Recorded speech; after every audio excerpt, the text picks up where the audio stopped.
Alright, what's up guys, so back in another tier list, and this is going to be about the origins. So yeah, there's a pretty big difference on how they work and their utility, so let's get into it. So first we have our Vigils and Etrea. So Vigils is better than Etrea, and I guess these are just like what I'm comparing with. So Vigils is obviously better than Etrea. I mean, it's a smaller island, it's way more convenient. You're less likely to get ganked, and it's just around better place to be. It's more chill, it's more of a vibe, right? Voidheart, probably the worst origin. Now keep in mind, Voidheart, it's the glitchiest origin, so you might be getting some bounties, you might be not getting any bounties, and like let's just say you're at Etrea, or I mean Etreus, right? You're like, yeah, I'm at Etreus, I'm gonna Voidheart progression, yeah. Well, it's like you're either gonna be getting 5-star bounties, like people like way higher power than you, or people like that are similar power level 2, you're not gonna be able to go to them. Like if I'm power 1 and I want to go do a level 5 Voidwalker bounty, it's not gonna let me. It's only let me go after the level 10, which level 1 versus level 10 isn't the best of odds, right? So that's why it's the worst origin. And it's glitchy. It won't even let you teleport to some people sometimes. You're better off just progressing normally. It'd be a lot faster unless you just really like PvP. But it definitely is a lot slower than progressing normally.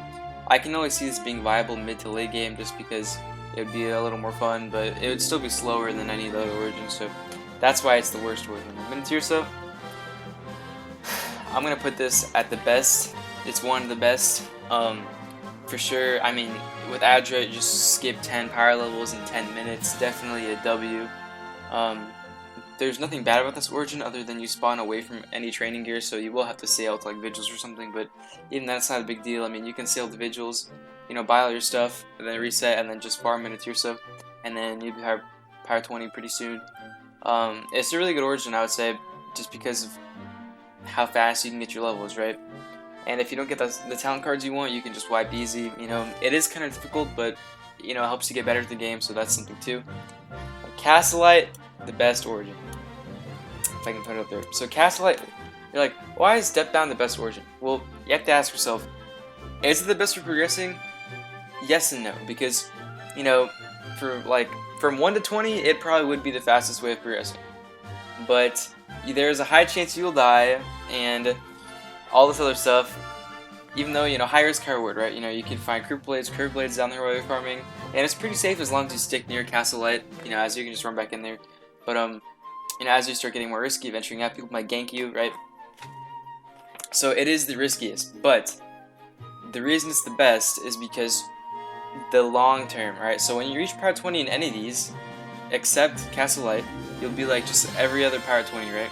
You'll get Insanity in the Depths, have to leave, go back up every now and then, get a blinds your Azure Flame. Well, with Castlite, I mean, you can go like a Gale build, whatever, and just never go insane in the depths. So if you want to be farming layer 2, you want to get a layer 2 farm build, go Castlite, because if you go Minityrsa or Etrea or Vigils or whatever, you will have to periodically go back up to the surface, get your sanity down, and then go back down. With the Castlite origin, you just have literally like no problems with insanity, other than PvP, because going to Castlite is, Depthbound, you just get your insanity cleared. So that's why Castlite is the best origin. Especially late game, just because you never have to worry about insanity. That's pretty much it.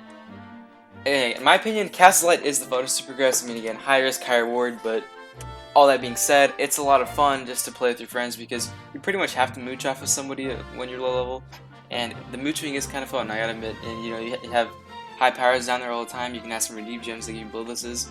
They only gank you sometimes, and yeah, that'll pretty much be the tier list. I'm pretty happy how this turned out. It's not really the hardest thing to make. If you guys enjoyed this video, please subscribe, okay? Please subscribe. Goal is 1K. 1K is the goal. If you have any future video ideas, leave them down in the comments, right? I always appreciate those. Discord server is also in the description. First link, should be first link, maybe second link, I don't know. And, yeah, I'll see you next one. Peace.